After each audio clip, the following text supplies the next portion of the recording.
This is Cerubilum. I am joined again today by Azzume. How are you, my man? Fantastic. How you doing today? I'm doing pretty good, and another guy who's not going to be doing super well is Unity here on the Shadow Fiend. This is going to be one of my staple videos, which is the replay review. We're gonna look at Unity's Shadow Fiend here and see what we can do to absolutely tear down his way of playing the hero. Tear it down. Yeah, just wreck it. Um, so obviously we're gonna look a little bit about his starting build here, which I think looks pretty standard. It's a little bit basic. If you're at the higher levels, you will see a lot less regen than this. But I kind of like the triple ironwood branches. I think this is pretty okay. And of course the first point in necromastery is very standard.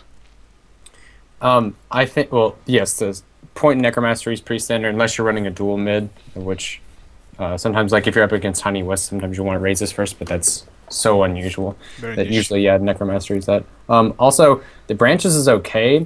Salve's a little much if you're rushing bottle, which he already has it queued up, so he is. But I would say that if you possibly can get like a Wraith Band or a little bit more DPS, because Shadow Fiend suffers so much in the first few waves. Like after a bit, he gets snowballing. It's fine because he starts hitting really hard, but you have to be able to get a few CS in order to keep up in lane. Otherwise, the other guy gets his bottle way before you, and then you start losing lane because he can out-regen you and out-push lanes, especially against the puck. So. Yeah, that's a very good point. Even with the 3 ironwood branches here, he's only at 41 right-click damage, which is frankly pathetic. That is a really bad right-click. Yeah, and that's the thing with Shadow Fiend, stuff. that the hero is all about the snowballing, possibly the hardest snowball in the game. Yeah. He just really needs those first few last hits, so getting, a Wraith Band is pretty optimal for him. Since he is a ranged hero, going for the Quelling Blade isn't that appealing. Right. Just because you get a different bonus depending on whether or not you're ranged or melee. Pretty much only melee heroes want that item. So just to clarify, we haven't started playing the video yet, right? Right. The video, replay, whatever. The thing is paused. It is paused. Are we about ready to do that? Or do you want to? I think we would. Oh, I could make one more point. I think you can get a Wraith Band and an Ironwood Branch. So if you're going that route, you have to make sure that at least someone pulls you a tango or two. So that's another reason why a lot of Shadow Fiends don't get like an early Wraith Band, just in pubs. Yeah, like if you're playing with friends and they're on the supports, usually the 2 supports pool the mid a tango each. So they have 2 tangos, and then they just save a bunch of money, get a really fast bottle. And that's really good. So that's why you do that.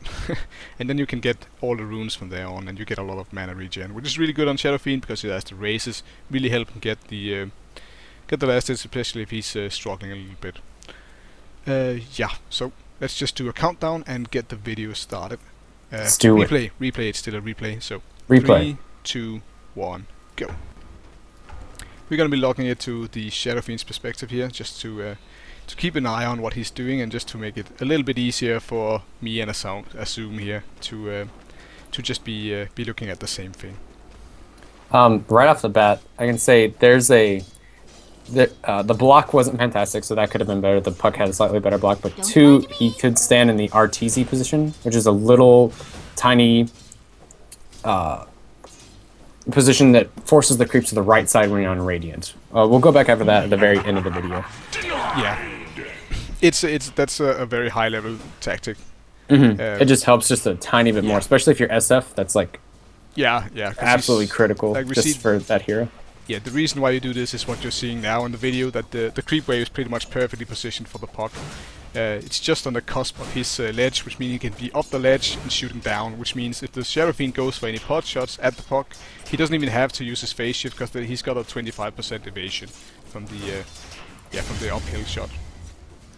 Luckily for Shadow Fiend, the puck did not go, or didn't get pulled anything, so he doesn't have a null talisman, which means that he's not hitting hard either. So he's able to contest last hits for it. So that's just lucky. He's got 5 souls, okay? And this is the 3rd creep wave now. Yeah. And so that's pretty low. I mean, it's like, okay, he's about to hit level 3. By the time, like, if you're full on souls by level 3, then you want to get a second point the second point in Necromastery. If you're not, then you want to get second point in raises and make sure that you're getting last hits. I cannot stress enough that you have to have souls on the guy. Yeah. And again, raises. He has been using raises pretty well. Need to point that out as well. He's been doing some nice syncing up the creep wave and getting 2 in 1. Yeah, getting a little bit pressured here. Gonna go back and use his solve. That's a pretty good use of the solve. You're gonna get 1, I think. Using the I think he Raven's could Solve. have actually been more aggressive on the puck. If you're constantly checking your opponents, especially in mid lane, for what they have on them, like if you know they're out of region, then every hit you get in is going to be worth it. Yeah. You know, or seeing if they're going to right click harder than you. Because at that point, I think he had 8 souls, so he could have right clicked ward the puck down. If he had gotten a second point in raises, then he would have won the fight because the puck didn't have an escape because he just used orb. But that's just a little tiny matchup thing. Yeah. Probably this guy's not very practiced in the matchup. His last inning mechanics are pretty decent. Yeah, I don't know what And now level he's this is, got but he's doing quite well, everything considered. Mm-hmm. The So he's puck, got a little 70 base damage now, which means he's got higher base damage than the puck. So now the lane starts to favor the SF a lot, He especially also if he's still has- level 4. and he also has a bottle, and he's gonna get a DD room now. So I'm at 3067 right now, by the way. Mm-hmm. Yep. Good. Just making sure we're not completely desynced. So it's gonna be interesting to see what he chooses to do with this DD. Yeah, it can be very powerful, of course. DDSF is extraordinarily scary. It's almost as scary as like a DD Storm. Definitely the best rune for him, just because he's all about that damage output. He has that fantastic right-click augmented ability in Necromastery.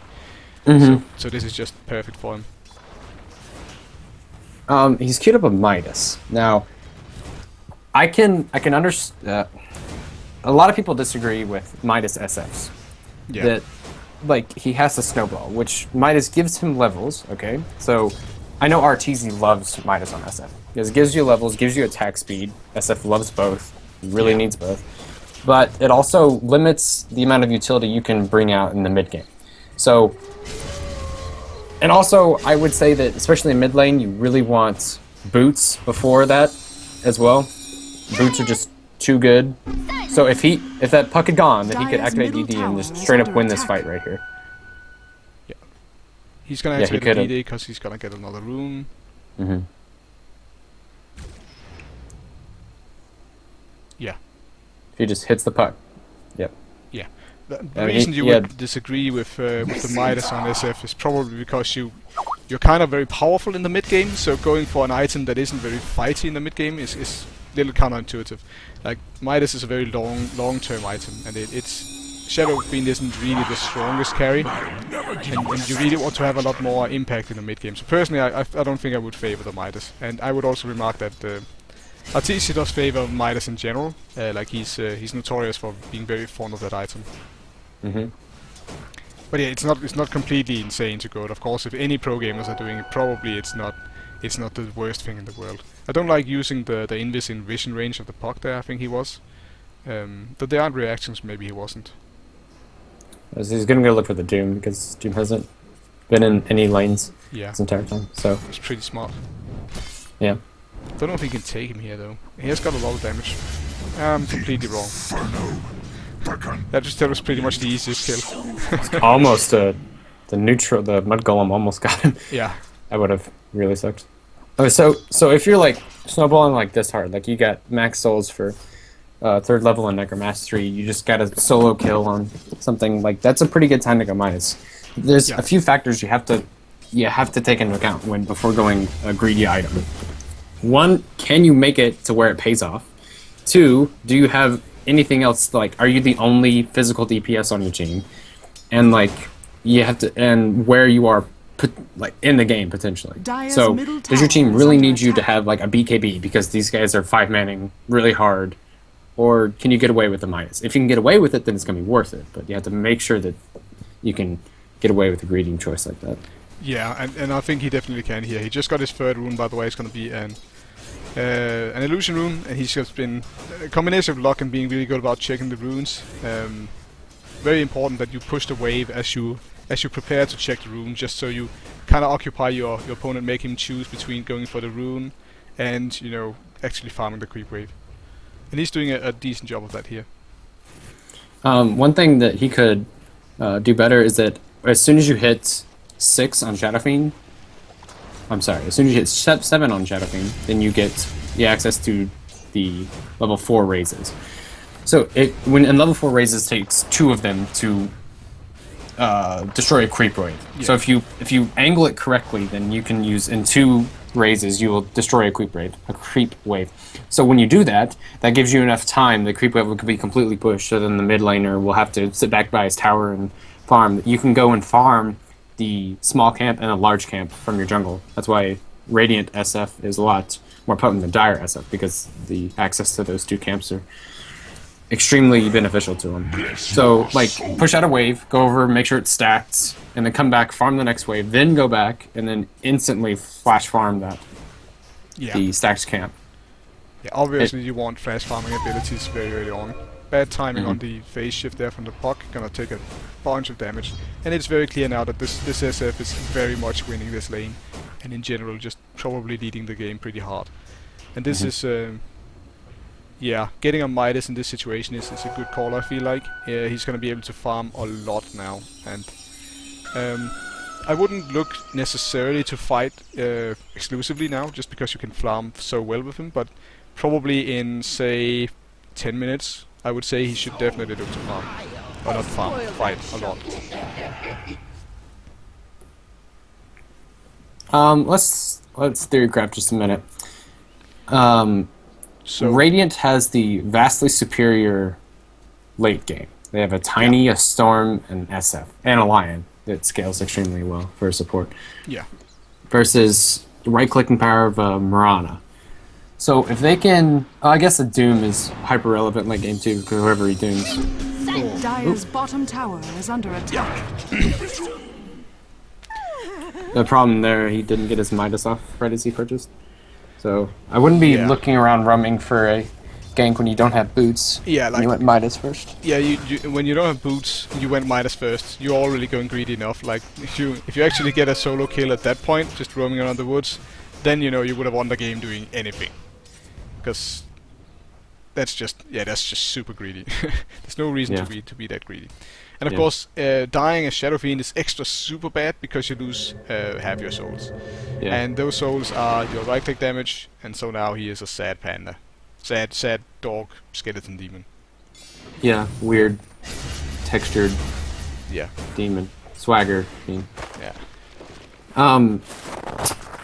Oh, what I was saying before about... I know I'm sort of harping on this Midas choice, but if you just make it to late game, then you have a better late game. So just making sure that you make it to a late game is an important concept as well. If you have the better late game, then if you make it there, then you're golden. You win the game. Yeah. Right? You're almost guaranteed. Yeah, just to be absolutely clear on this, just if someone is not quite following what we're saying here, is that we're looking for the fact that he goes for the Midas is more appropriate for him to play more passive than he is. Right. So for a Shadow Fiend especially, we're looking for him to be passive for a longer duration of the starting of the game, before he kind of comes online, and then we're hoping that he'll come online a lot harder than he would without the Midas. Indeed. Yeah. Shadow Fiend has a whole bunch of different item choices you can go. Yeah. Like you can go Dindy Blink, you can go quick, like early drums Yasha. Yeah. You could get Midas, go straight BKB. Get Desolator. You can get Shadow and Blade. Lothars. A lot of people like Lothars because they hit so hard anyway. That's Shadow Blade, by the way. Oh yeah, sorry. Yeah. Sometimes. Yeah. Yeah. But habits die hard. Yeah. Yes. So you have to keep in mind you don't always have to get a blink on Shadow Fiend. Like I know you feel like a boss when you get a blink because it's like the most fun item ever. But you have a Storm on your team. You have a Nyx on your team. 2 like really good initiators. So you might not always need the blink. I'm pretty sure he doesn't go blink this game, and that's actually really good. Oh, the Tiny's gonna die. Yeah, so in situations like that, he actually could have saved Tiny if he right-clicked the tower and Tiny right-clicked on or attack-clicked on the SF. That switches tower aggro. Yeah, yeah. That's just a minor thing, though. Yeah, but I don't like that engagement. Again, he's doing the same thing. He's just going into roaming mode, which would be fine if he'd made a different item choice. If this was like a Shadow Blade, Shadow Fiend, that roaming mode. Now he's gonna die to the Mirana just coming in, and we're seeing that partly because he lost half his soul, partly because this is just a really squishy hero. He's looking to roam way more than, like, they have roamers, they have a Nyx, they have Storm Spirit, so like you're saying, there's no reason for him to look to fill this niche. Like, he should just be farming up, because really they only have the Tiny that would maybe want to do that at this point. And Tiny went Arcanes as well, which is like okay on Tiny, but Yeah. but then you lose a whole bunch of carry potential. Oh, that's good. Strange time to hibernate. Yeah. Yeah, he's pretty dead.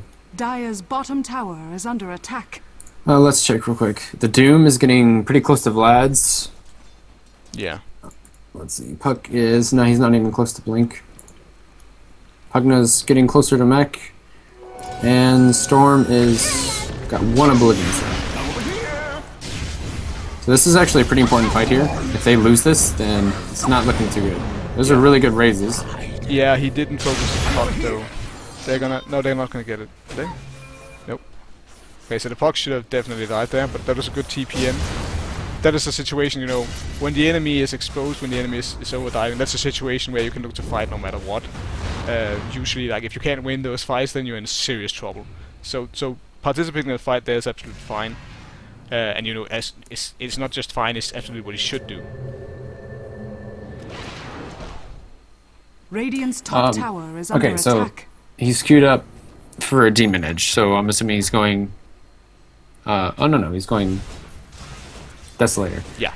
Okay, so let's think about this. The other team has a Bane, Mirana, Pugna, Puck, all of which do a lot of damage to...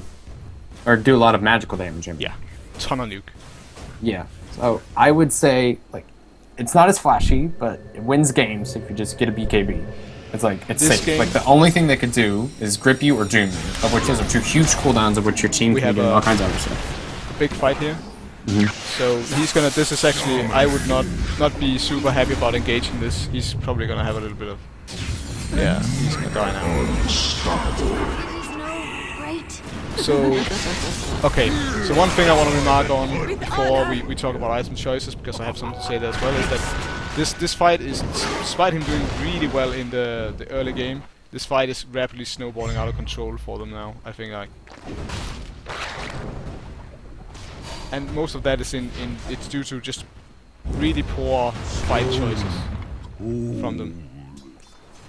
Like, the enemy is just getting the better of the fights really consistently right now. It started off okay. He killed the ward instantly, which the ward does a lot of damage to Shadow Fiend, because he throws out a lot of spells. Yeah. So he kills that instantly. That's good. Well, I think the biggest reason they lost the fight is that he missed one of the raises. His hero turned slightly more left, and that caused him to Dire's miss one top raise. tower I think he is would under have attack. like killed off two heroes like pretty much at the start. Yeah. And I know that Tiny was still alive, so I think they would have won that if he'd have hit the raises. Yeah, but I think the Storm was already dead, and I think the Nyx was already dead at that point. So I think it was very dubious to go in there, especially when you're not at full souls. I would be a little bit. You're right. If you could nail the Dire's raises, middle tower is everything under attack. could change. That those raises still huge nukes for this part of the game. Yeah. So that is very good. But before I forget, I want to remark that I think for item choices this game, I think a Linken's would be very, very good, because there's a Bane and a Doom on the other team. And does Mirana's arrow trigger Linken's? No, it does not. It does not. Yeah, that ability is just so broken. I can't. Oh, such a good stun. It's a pretty big risk reward, though. Yeah, it is. It is. Oh, and they're just gonna bet. Yeah, that's another reason why Mirana is so Is good. under attack. Well, she actually got rid of it. If you see something all of a sudden just pop up, you need to like back away from your teammates. Yeah, can't clump up. They're gonna pay for it now. This is more... I guess it's okay positioning from the Shadow Fiend, though I would love it for him. Like, when you lose your souls, you should really look to passively farm up for a bit, because your offensive power is just gone. Radiant's middle tower But that's is more... under attack. If anything, that's a little bit of a support Thanks. mess up there from their team. Like, there should have been some sort of detection available, a little bit better ward placement maybe. But the wards are actually decent. Sometimes a good ulti like that will just Yeah. like escape you. Like they just get the jump on you. But the Mirana made a mistake there. Yeah. She attacked so that she was revealed, like right as soon as the ulti started. That's like you need to get away because they have a puck ulti, not just single target, a multi-target silence, of which you don't have BKB yet. So if you get silenced, you're kind of screwed. Yeah. Right? I mean, if you're like just a little bit far away and they like start to focus another teammate, then you can just get off a full Requiem and do a ridiculous amount of damage with that in your souls. Yeah. So it's just being constantly aware of what could possibly hit you at all times. Yeah. So I think Dire's overall, middle what we're seeing tower from the is Shadow under Fiend so attack. far is pretty decent basics. He's got Radiant's pretty top good tower mechanics. is under He's attack. farming up good. He won the lane. He crushed the puck in lane, I think. And Puck you know, still doesn't have Link. yeah, the puck's not doing very well. But now what we're seeing is his decision making, his overall movement is lacking, and you know, just a few strategic things that isn't matching up. Like his item choices and his movement are two different things. Like they're two different plans. Does this line have Hex? This line does not have Hex. That's actually contributing a whole lot to this as well. Yeah. So they made him waste a pot of multi in that fight, which is worth it. One thing, mechanics, I just want to say this real quick, this tiny little thing. Yeah. Tread switching, I mean, okay, Mushi doesn't tread switch, but he's like the exception to people tread switching. Tread switching, especially like SF spin, things without huge mana pools, is extremely beneficial. Oh, this is scary. Yeah, the button missed. Yeah, see, so back off and then you can re-engage. That ward's about to... Yeah, good, he focused. Good, good. For my time. Good race.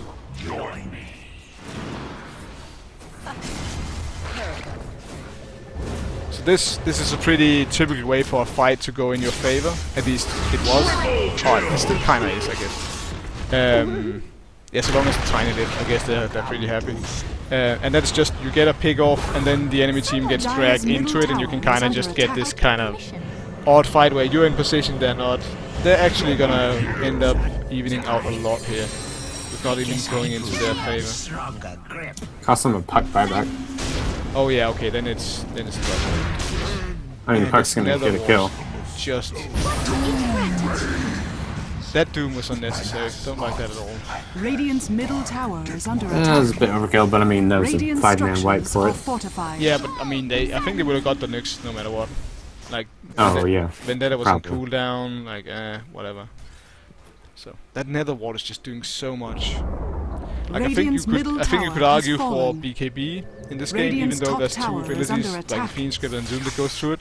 Just, you know, you can't afford the Mirana nuke and the Nether Ward and the Pugna nuke. There's just so many. Like, this is a very good team they're up against in terms of magic ability composition.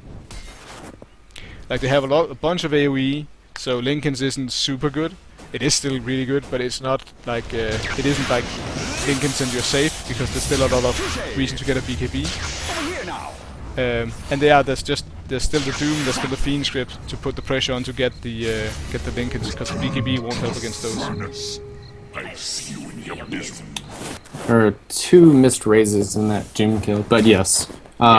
Also, you have to think about what they have to sacrifice in order to keep you locked down if you go Yeah. BKB. So, if you go Radiant's BKB, that bottom means tower either is one, under they attack. completely ignore you in fights until the Mirana like starts hitting like a rock with physical damage. 2, they have to Doom you. Or 3, they have to Fiend Script you. Now, if they Doom or Fiend Script you, that means they have a Storm that's running amok, and like, you know, Yeah. you have no lockdown for him. Or 2, you have a Tiny that's running amok, and you have no lockdown for him. So you have 3 like really key targets on your team: Storm, SF, and Tiny, that you want to not have them dealing damage in a team fight. Of which you're forcing them to go 1 on SF.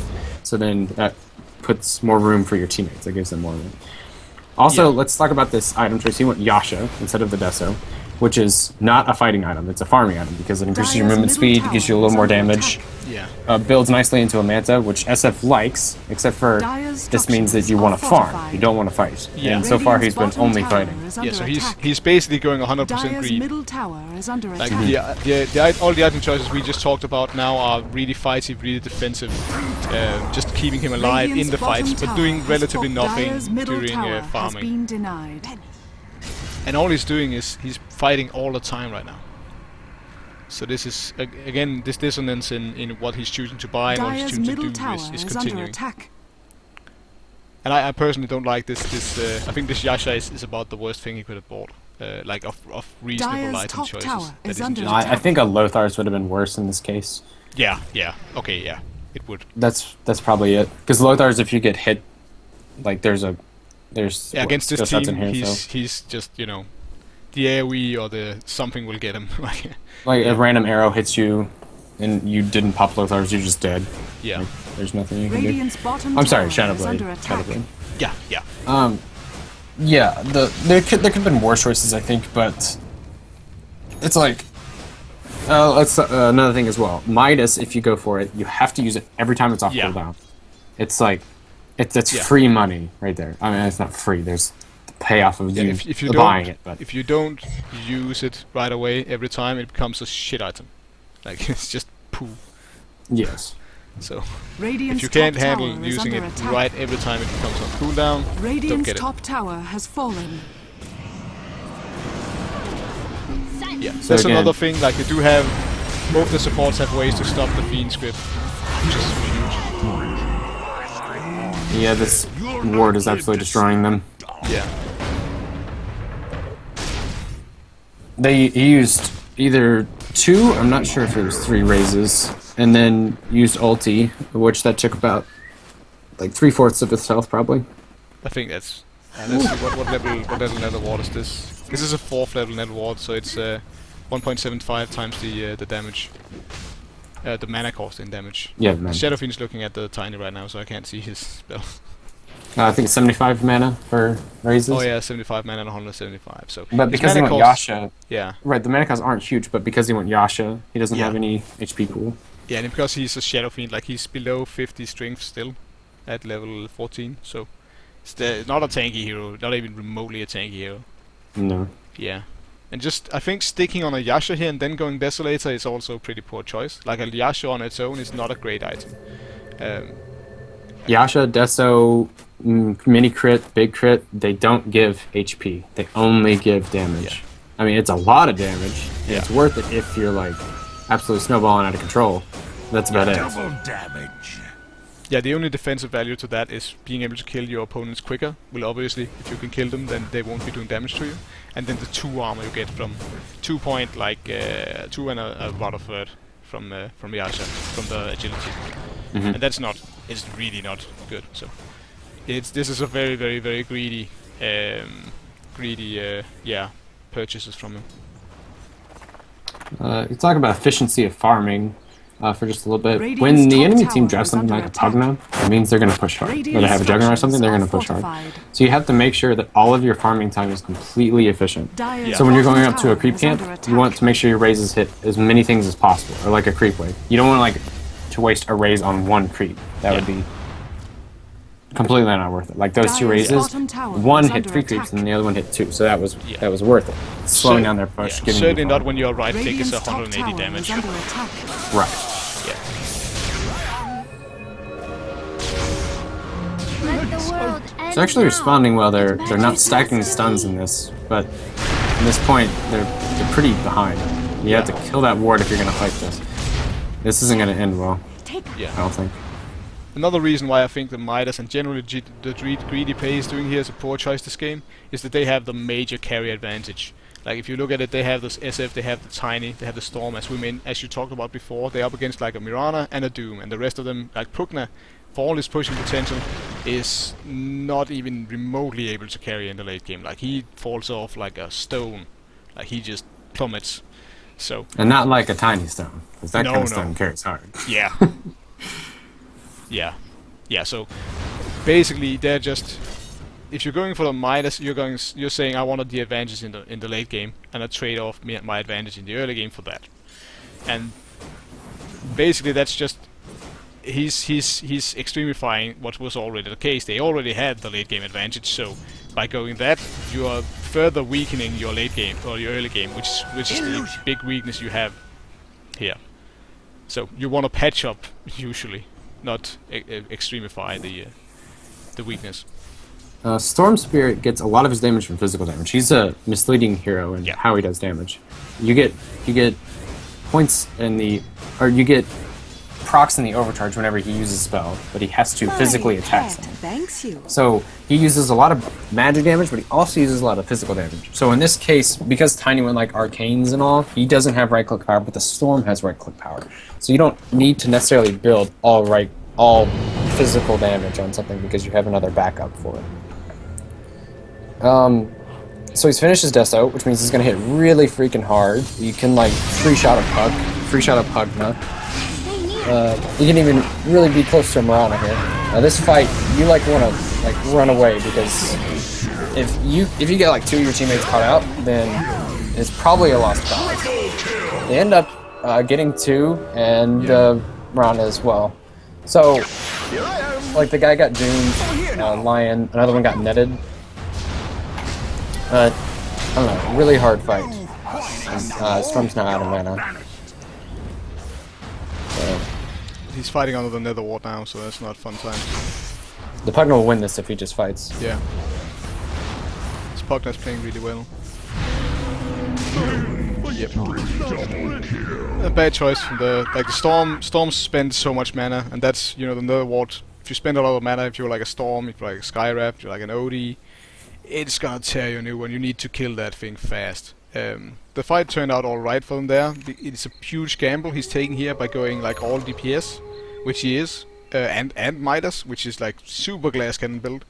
Yep. And it worked out there because he kind of came in. They had like spent all their spells on killing off the other heroes on his team. He got a few seconds to get a few right clicks in, get his races off. He got a decent ultimate off.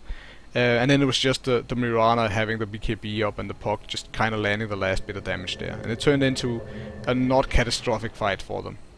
Like a borderline even trade. I think still in the favor of the opponents, I would say.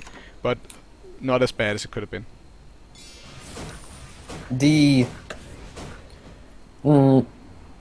I don't know who would come out on top there, because if you're holding off towers from more early game lineup, then you're still going to be able to get farm because they can't rax you. So I don't know.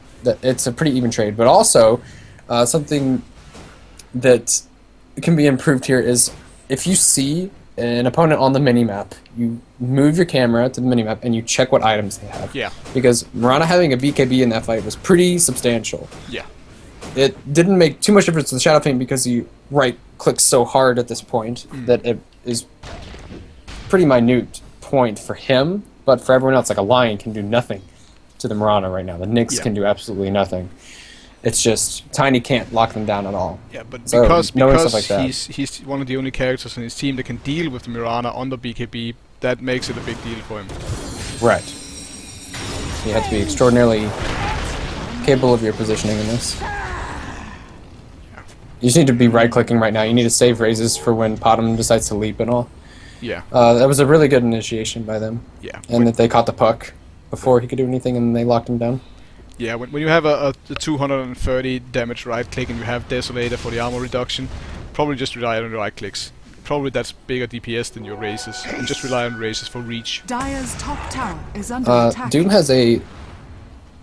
Oh, they shouldn't get that next. Dire's Doom has a top Radiance, I tower think. has fallen. Tiny just finished his ag, so this is 30-minute ags from Tiny, which means he's still not right-clicking at all. No. Axe on Tiny is like a farming item and a pushing item. And it's not, not another fighty item.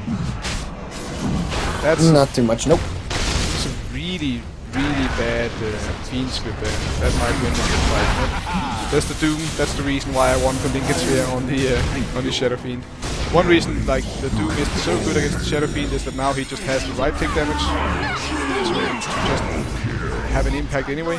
Like, you could even say the Doom might have saved him there, because if he spent more spells under the Nether Ward, he might have just died. But yeah, it still, still pretty good. Still kept the ultimate from going off. Dire's top tower is under attack. Like the Doom prevented the SF from ulting. Yeah. But now they're gonna maybe take a Roshan off this. Puck's just gonna casually finish off the Storm there. Tiny hits so slow. Yeah, it's just really weird.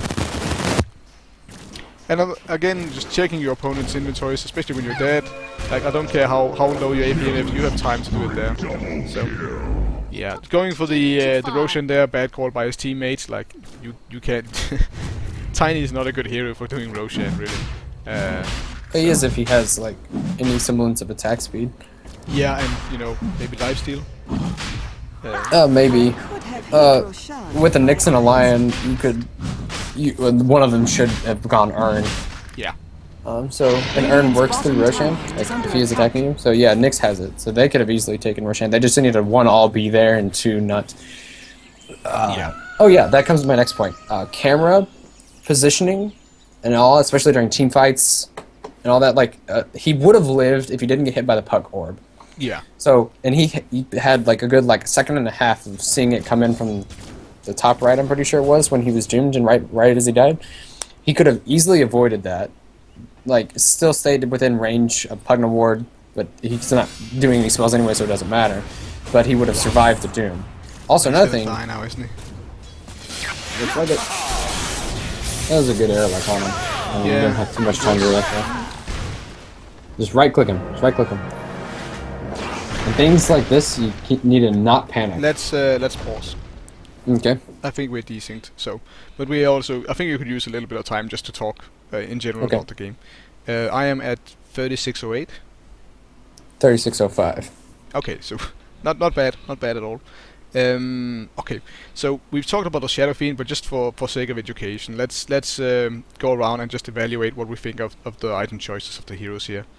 Okay. And I think before that, skill build choices. The Lion didn't even get Hex until after he'd maxed mana. Yeah. Drain. I'm pretty sure. I was like, no, please don't do that. Maxing mana drain isn't the worst thing, but 1 point in Hex is pretty mandatory. Like that ability is broken good. Like it's super good. Hex. This is why Lion is so good late game because he has an AOE stun and he has a Hex for like 3.5 seconds, 4 seconds, 4-second Hex. That's like a free Scythe of Vice. Yeah. On a shorter cooldown without any cost to it. That's why Lion is so stinking good late. I mean, he did have a mech, so that's good. But yeah, and Nyx has an Urn, which he went for. They have 2 drums. I'm not sure, but Nyx has an Urn, which is good, except for he has 8 Urn charges, which means he hasn't been using them. Yeah. Now you can use them to heal up your teammates, which is good, but also you can use it on your opponents, which is HP removal. It's like 150 damage, I think. Yeah, 150 damage HP removal, which is huge. That's not reduced by anything, so you could earn them. That's a free 150 damage over a little bit of time. So one thing about HP removal, just before you go on, is that it's pure damage, except it doesn't count as you taking damage, which is to say it doesn't put stuff like Blink Dagger on cooldown. Right. Please continue. So stuff like Heartstopper Aura from Necrophos. Yeah. The Bloodseeker Rupture. Yeah. Earn damage. What else? The Nightmare damage, I'm pretty sure, is HP removal. I think Soul Ring, when you use it on yourself, is also HP removal. I don't... Is Armlet HP removal? It probably is. I don't remember Armlet interrupting your Blink Dagger. That's right. Yeah. I didn't know if Armlet was coded differently. Yeah, it could be. It's kind of a different... Yeah. It's a slightly different case. Yeah. One thing I really don't like here is if you look at Lion and if you look at Nyx, they both have drums. And I think those are some weird heroes to get drums on. Nyx, I guess, is okay. Tiny usually gets drums. He loves the extra moves because he already moves fast. The extra... Yeah. Like, you can get drums instead of arcane boots. It doesn't give you quite as much mana, but he already has a bottle. It's not like he's in need of mana regen. Yeah. Drums helps with mana. It gives you get Robe of the Magi. It's a pretty good build up. Tiny loves the attack speed and the active from it. So yeah, 2 drums isn't the worst thing because drums is just a really good item. Yeah, but I mean it's not the 2 drums thing. It's more that you're getting a drums over like a Blink Dagger on either of these heroes. I think it's wrong. Drums cost 1850, which Nyx has 255, so that he would have had a Blink Dagger if he didn't buy the drums. He also has a random ass. He's going for. He's going for Orchid. I just realized. I don't like that at all. They have enough lockdown. I think they have Tiny, Stun, Toss. They have Storm Spirits. They have Lion with 2 things and a Nyx with a stun. They don't need any more lockdown. Yeah, I think they just need Blink Daggers. Like if the 2 supports here have gone Blink Daggers, I do almost all my videos I advocate Blink Dagger a lot because normally this is actually a pretty decent MMR game. I think this isn't the trench that I usually sometimes review. and people underestimate the setup capability of having a way to initiate that doesn't allow your opponents in nearly any time to react at all. And Nyx and Lion are really good for that with their AoE stuns. And the Nyx and Hex. Lion specifically do extremely well with Blink Daggers because the Lion has an instant disable with Hex, so you completely get the jump on your opponent. But also a Force Staff, really good against stuff like this because a Potom Arrow, like you get hit by, you can Force Staff them away. If you're getting gripped, you can Force Staff. It doesn't remove the grip, but it pushes them further away from the fight, can save them. You can Force Staff a doomed opponent, get them further away from Doom, make sure that they survive a fight. It's like Force Staff's really good item. Like if you're not 100% positive that you can save up that 2150 to get a blink, then Force Staff really stinking good because you can use it on opponents, yourself, and allies. It's like, I mean, I love Blink Dagger. It's a fun item to watch. It's really clutch plays you can be made with it. But don't underestimate a Force Staff too. No, it's not. It's just I think the drum. Like when you get a drum, the big thing about it is that it's just sort of a good all-around item with really good stats for the cost, and it's really easy to build because there's a ton of small components. You're not gonna die, and then the drum is tons of time away. No, it's gonna be pretty easy to get up. And by all means, like a Nyx, he does need a bit of a mana pool and stuff. But when you already have Arcane Boots, and I sure hope he went that first, and you have an Urn, I think that's about the stats you need, really. I think then you're looking at just some utility out of the hero, really. And especially setup in this lineup when you have a Shadow Fiend, a Tiny, and a Storm. Like the Storm can get there on his own, but setting up the Tiny and the Shadow Fiend should really be his priority. They could tear apart these team fight if they just get the right fight, like just get the initiation down. Then I think it would be great. I agree. Yeah, the Storm getting the Orchid, very standard build. This is just really good. He's making his BKB. That's, I think, exactly what he should look to do. BKBs will win this game if they get them. Like if Tiny hadn't gone Arcanes, if he'd gone drums, I mean not drums, treads, more drums. We need more drums.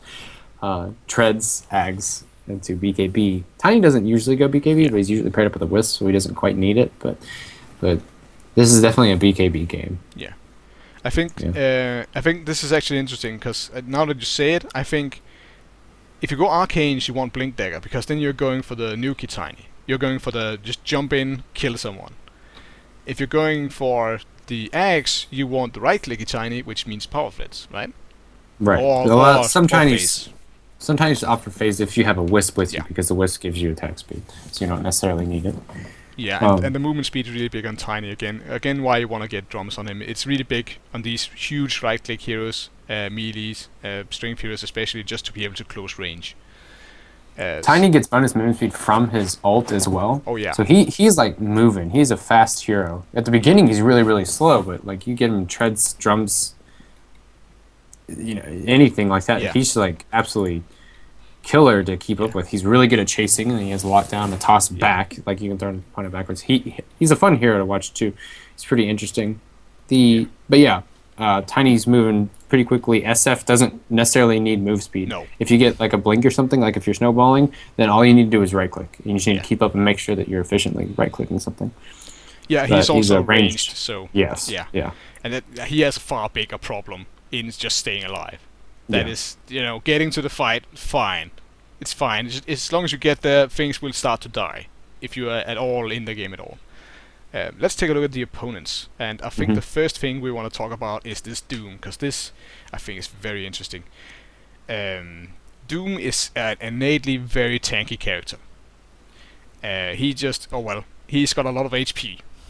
So, stuff like magic he can tank quite easily compared to other heroes, given for a hero that doesn't have like a Rubik's aura, which gives him more magic resistance, or like Viper's corrosive skin, which also gives him magic resistance. Just because he has such a big HP pool and innately just with levels, that makes him able to tank a lot of magic damage. But he has very little armor. Like this is a Doom at level 14 who has 2 armor natively. So he also... Well, that's from the SF aura. Oh yeah, that's also from the SF aura, yeah. Nothing makes him extremely tanky is his second ability, the Scorched Earth. That gives him a ridiculous amount of HP regen. Right, it's like... Yeah. I think 30 regen? 30 regen? Yeah, 30 Yeah, regen. 30 regen. And it's also regen that's applied to your team, so... That's like half a heart. Yeah. That's huge. Well, heart is a percentage, right, of your health? Right. So I'm saying Doom gets it. That's what, 1,000 HP about? Yeah. And it's 2% of that. Oh, yeah. Yeah, that's a little less than a heart. So this, for a Doom, I think this is a very glass cannon build. Like, he's gone... Phase is good on him, like being able to run people down. He's got a monstrous right click. I think he's taking the right creep here. He's taking the Alpha Wolf. I think that is certainly the simplest one to use, and certainly I think in a lot of cases, if you have at all any right clickers on your team, that is the one that's gonna have a ton of impact in fights. Especially when you don't have too much carry potential, like they have Yeah. Potom and Doom. So there's like a lot of ways to build them. You can go like Arcane's mech, drums. Yeah. Something you can go phase. You can go treads to get even tankier for extra right click. Get like, go AC quickly. Get the Frost Troll, so you can get his armor bonus. Slows opponents, gives you more armor as well. AC Vlad's, just go super armor build to make up for his lack of armor. There's a ton of different ways to build him because he farms so fast. So you can build all kinds of stuff and still have an impact. Yeah. The Puck got a Blink Dagger pretty late, so he's not as scary, but the thing that makes him scary at the moment is that he's level 20. So he's just miles ahead of everyone else. Yeah, in terms of levels. Is he the highest? Yeah, he is the highest. He is the highest. I think, actually, I don't like the Doom's build here. I think the Vladimir's could be argued about, but I think he should just have gone... Sorry. He's going for, like, if you're looking at this, Vlad's and... I like the face boots. Those are pretty much just good on him. But I think Vlad's and Radiance, those are sustained fight items. Like, the longer the fight goes, the better they're gonna be. You need Radiance to get some seconds off, to get damage allocated. You need, like, a lifesteal for your whole team in fights, pretty much, is better. The longer the fight goes, the more attacks you get in, right? These fights are not gonna go long. If you look at the enemy team, they've got a Shadow Fiend, Tiny Storm, Nyx, Lion. I don't know if I could, like, construct another team that has as much, like, shock damage as that. That is a ton of damage. And I think this Doom would be much better off going just for a much more tanky build. I can see both ways. He gets a lot of tank from the Vladimir's offer, and also you have a Pugna and a Mirana in a fight, and a Puck as well. They're all... The Pugna's not elusive, but the Mirana and Puck are elusive. They're good at keeping fights going, right? A Puck can slow you down. He can continue to juke you with all of his abilities, and especially with the blink. Pugna, you put down a ward somewhere they can't find it. They can't fight there, and if they don't fight there, then you have a Doom just sitting there, Radiance burning you down and getting up all in your face. So I can see both ways because they have a Pugna and a Puck, which can keep fights going for a pretty long time. Then the Radiance will pay off. But counter argument to it, he did tank up first with the Vladimir's, but he could still also go AC because any more armor degen that you can get against the Shadow Fiend or something else that, like, if they build AC against the opponents, it's pretty important to get up armor on yourself because armor has more of an effect the less armor you have. You can go down to -20, that has much more effect than if you had +20 armor. So, like, 1 armor is less effective than -1 armor. Does that make sense? Yeah. I'm pretty sure you right-click harder the less... Well, obviously right-click armor, the less armor you have, but I think it's more cost-efficient if you're less armor than if you're more armor. Yeah. I think it works like that. Don't hold me to that. I have to double check. I think I think a mech into my choice would probably have been something like mech into Shivas on the Doom here. I think would be pretty good. Just for, exactly what you're saying. You have the Nether Ward. If you can kind of get a little bit more control of the fight with Shivas and just force them to kind of take the fight under the Nether Ward, I think that's a really good route to go. And just, I think Shiva's good, but they already had mech from Pugna. Oh yeah, they didn't need a second one. Yeah, but Shiva's, but definitely it works. It pairs extremely well with Puck. It gives Bane time enough to get off his 2 disables. Yeah, I agree. Shiva's really, really good on Doom. Plus gives him more mana, which he never is unhappy about. Yeah. That's one thing about Doom. One really good reason not to take the other creeps than the Alpha Wolf here is that those abilities have a ton of mana in their cost.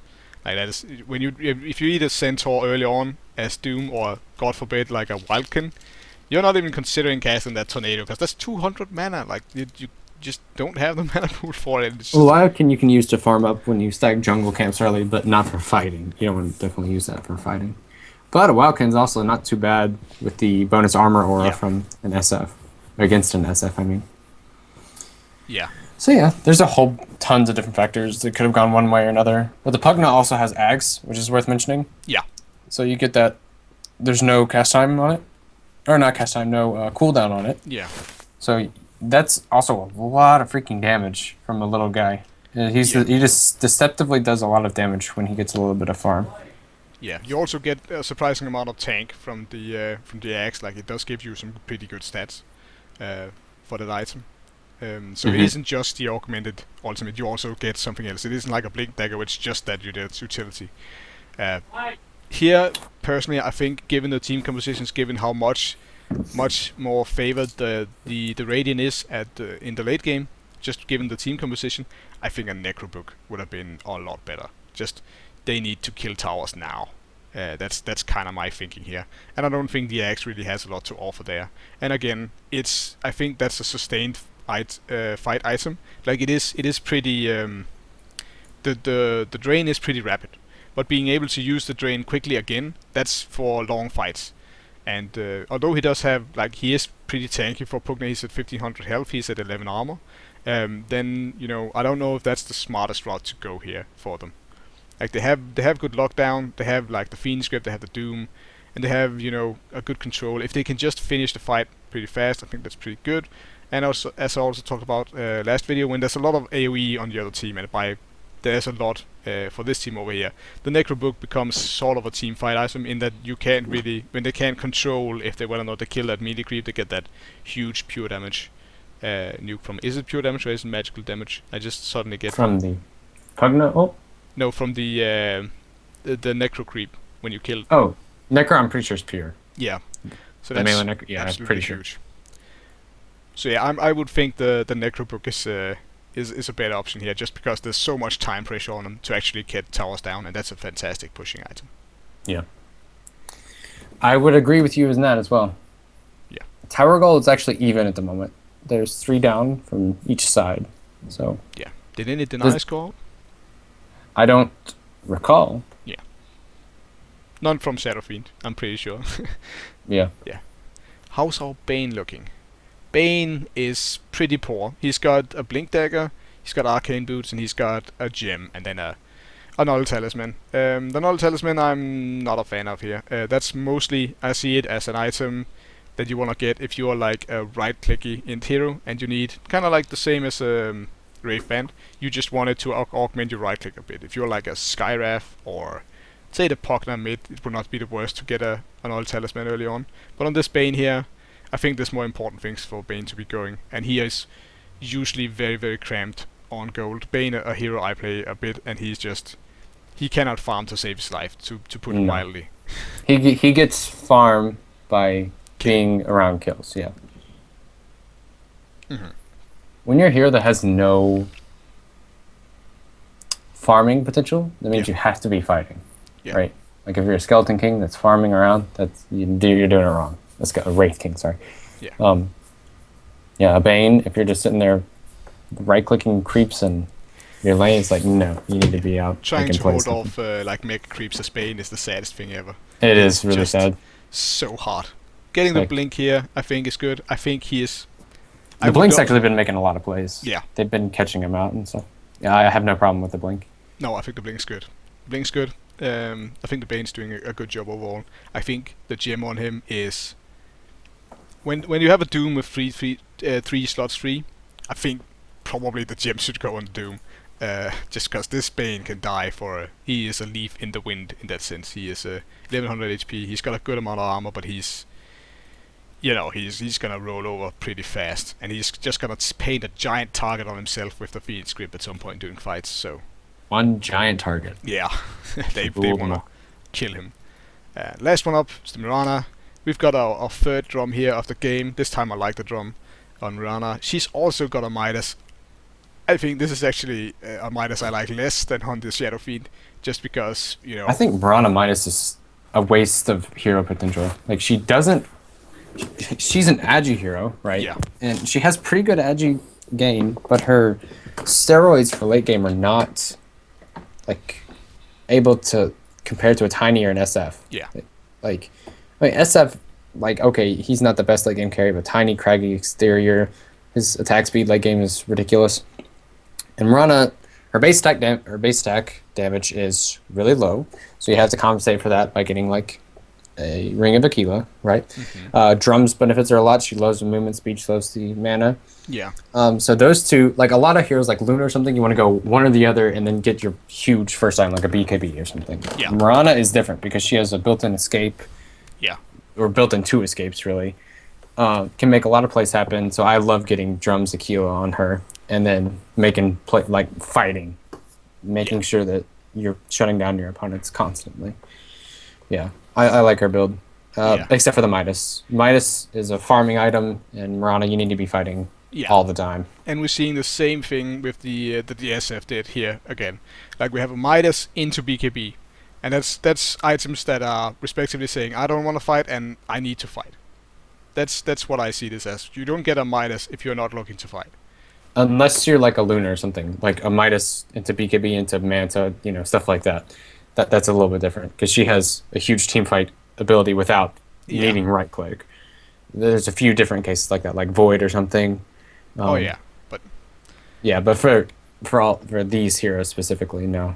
I think Midas into like a Maelstrom that she's building now would make more sense, or just or Desolator. Or just forget the Midas, get the Drums Aquila and just fight. Make sure they have no outer towers. I don't like the Midas at all. But if you are gonna get the Midas, why would you go into BKB right after? That just to me that makes so little sense. And again, on this team, like on a team with a Pugna, like unless you are like a hard carry, like your Faceless Void or your Luna or something. Yeah, if you have a Pugna, you are automatically at a serious late game kind of disadvantage. Like you're on the clock, as I see it, because Pugna just contributes so little. It's just a Nether Ward. Once you get like Nether Ward and Decrepify are like decent abilities in the late game, but then Decrepify is actually pretty good for saving something that's being focused by a carry. Yeah, but it really sucks against the Lion. Yeah, like I have a hard time mentioning. I have hard time mentioning heroes that do worse in the late game than like a Pugna. Maybe something like a Crystal Maiden. Undying, possibly. Yeah, Undying. Undying is the early game hero. Yeah. Like, but yeah, this is just again Midas says I want to go into late game. BKB says I'm fighting right now. Yeah. And Radiance is pretty late game item too. Yeah. Unless you get it super early. Radiance is odd like that.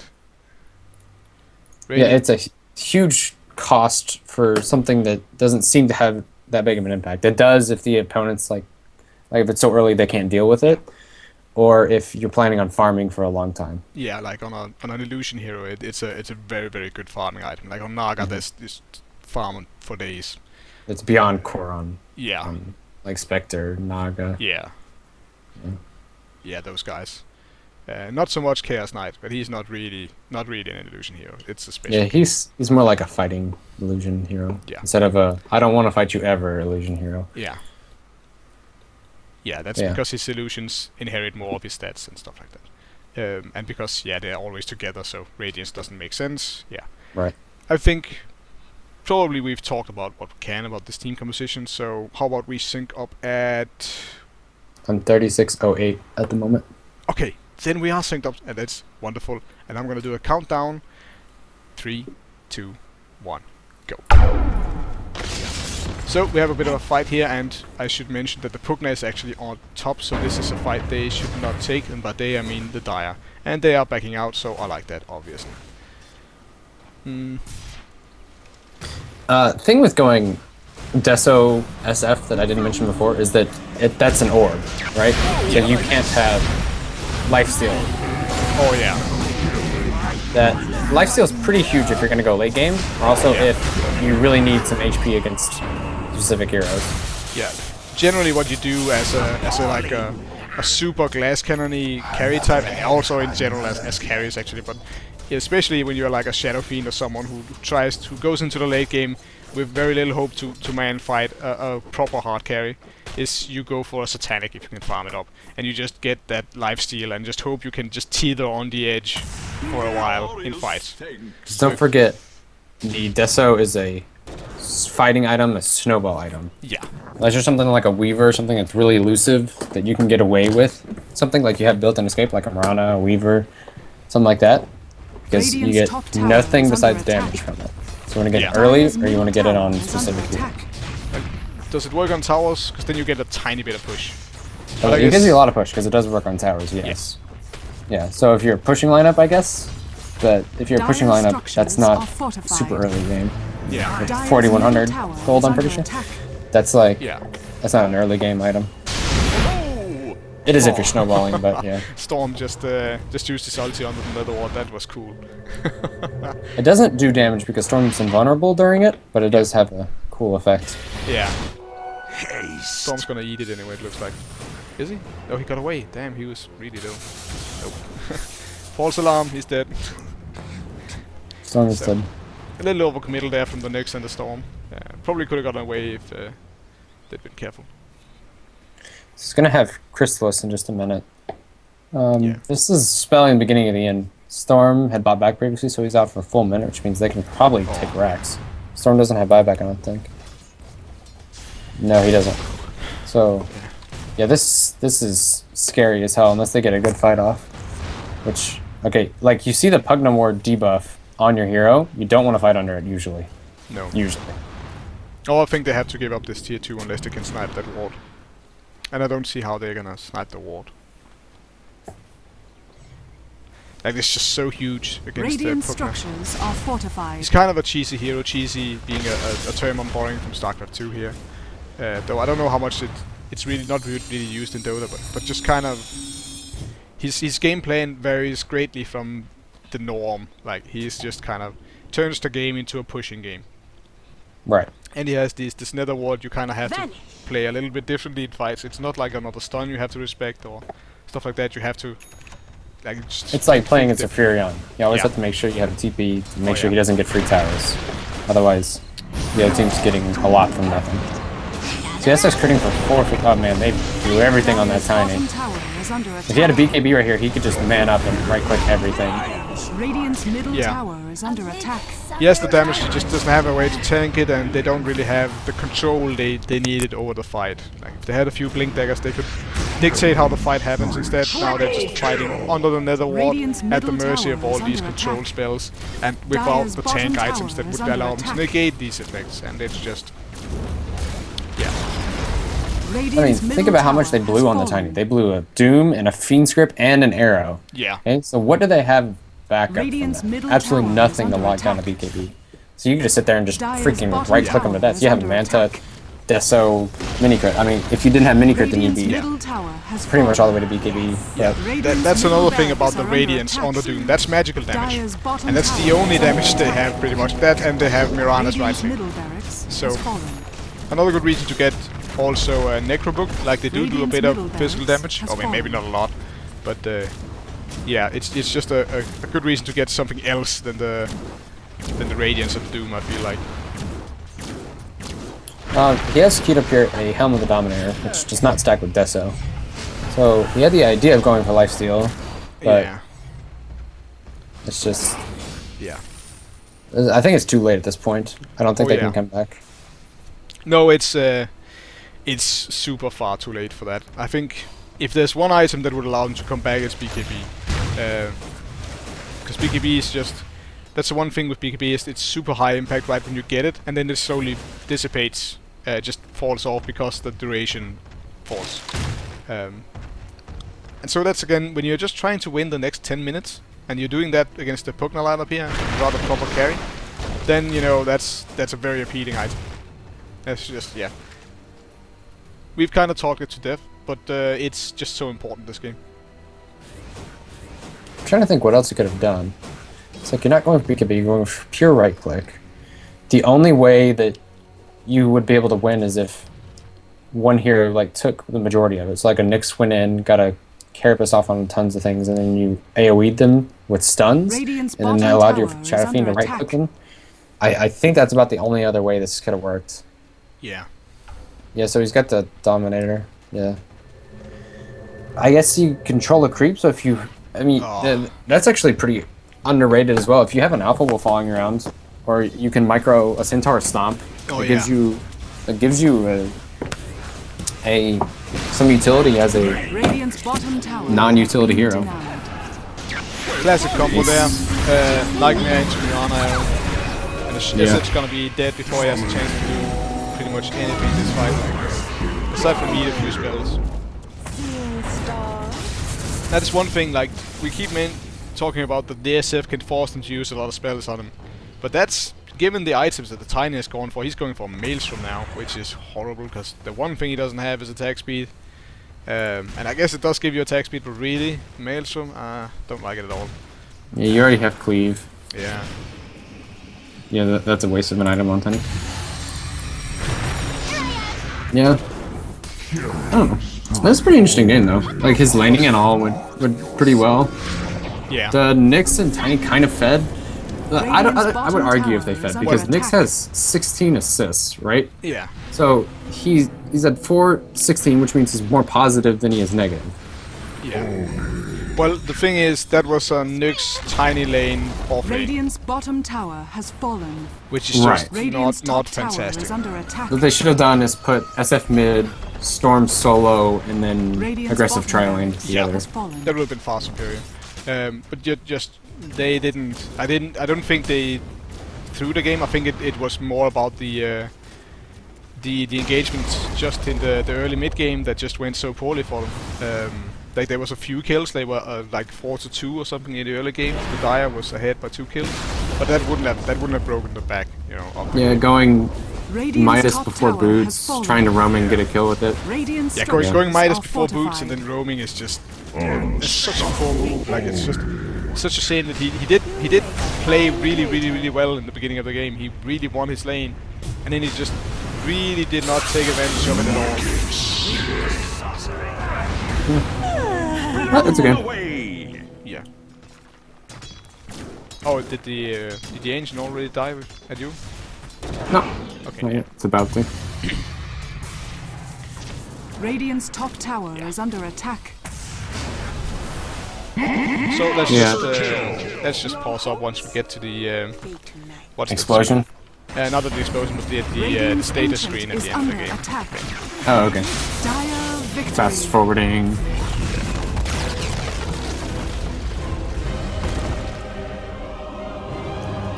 See, I don't know. I think the What is it coming? Knicks definitely tried. I wouldn't say that he. That I is- mean, he's that 4 is- and 12, but 16 assists. Oh, shit. I mean, he has more assists than deaths, which means that his support was doing their job correctly. Yeah, it means he was doing something at least. Down. Yeah. Plus, they were higher level than the SF as well. I mean, SF died 12 times, which is like common because you have no escape on purely right-clicking hero. Yeah. I don't know. There's a few things they could have done better. Also, the hero composition from Dire worked out in their favor much more. Yeah, despite, you know, like they only had the Bane. Like Bane is a hard support. It can work, but they were 4 cores and a Bane in a very early game oriented lineup, which is kind of odd, I think. Pugn is a sucky support, but Mirana can support, Bane can support. Yeah. So that's equal lanes there. Yeah, but looking at Mirana's items and how she did not support here. I'm just saying that She can. Mirana is a fantastic support. Yeah, she is. She is such a Pugn is hero. a really bad support. You do not want to support Pugn. Yeah. Just because he's an intelligence hero does not mean he's a support hero. No, there's a few guys like that. Like OD. No, don't do it. Storm. Yeah. Necrophos, definitely not support. Yeah. So it was. I think it was definitely a lot about, you know, setting on a game plan and making sure your items and your game plan are meshing up here. That's to me the big hallmark lesson to be learned here. Yep. A few mechanics things can improve on. Tread switching making sure you're constantly checking opponents' inventories, knowing where you can farm, when to fight. Biggest things Yeah. carry to improve on. Yeah, and also just looking at your enemy team's composition, knowing that what the heroes are, and knowing that, like, looking just a glance at this team composition from the Dire would tell either me or you or any decent player that, not any good player. Let's go that. I'm a little bit too harsh in my wording sometimes, but any good player could look at the Dire team here and say that there's no carry here. There's no one who can really out carry like a Tiny in the late game. So, Right. and there's nothing even close to it. So that means you have the late game advantage. That means passive play, defensive play, or fight-oriented play is probably the way to go. And greedy play especially is something you should probably not consider unless things are going very oddly, I would say. Yeah, I mean, if you can get away with the greed, then you punish them twice as hard. It's a huge risk to take. Yeah. Yeah. It's like on a Luna, it's like opting out of a BKB. I mean, it's relevant with this because he opted out for BKB from it. So it's like, you're going to opt out for BKB so you can farm faster, which means you'll be able to acquire the BKB at a less than linear curve, right? It would be slightly more exponential, and then you would acquire it arguably faster. You have 2 items as opposed to 1 item quicker. Yeah. So it's like, can you keep your racks by the time you get that up? If yes, then it's win. worth it. Yeah, then you pretty much win, unless you get like caught out late game, like often or something. But if not, then it's not worth it. Just go safe, because you will win late. You just need to make sure you get to late. Yeah, I had a discussion with a guy on Reddit about a particular matchup, actually with a Shadow Fiend. He posted a draft, I gave him some feedback on it, and it was interesting because the opponents had drafted a Pudge. Pudge pretty much always goes mid, and then he, as a response, drafted the Shadow Fiend. And to me, that smells of gamble.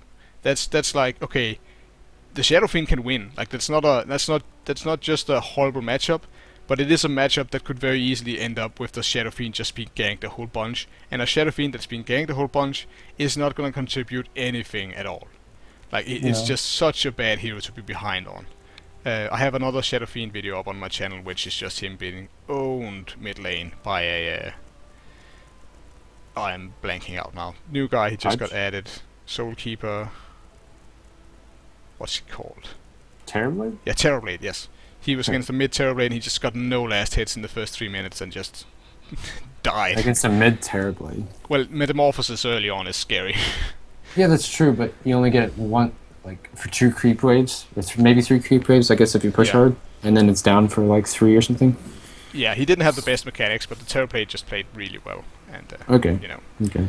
And again, you know, oh yeah, the starting items here, as well as in that video, was just not, wasn't really there here. He didn't have. You need something to help you right click early on as Shadow Fiend, and probably that something should be a Wraith band.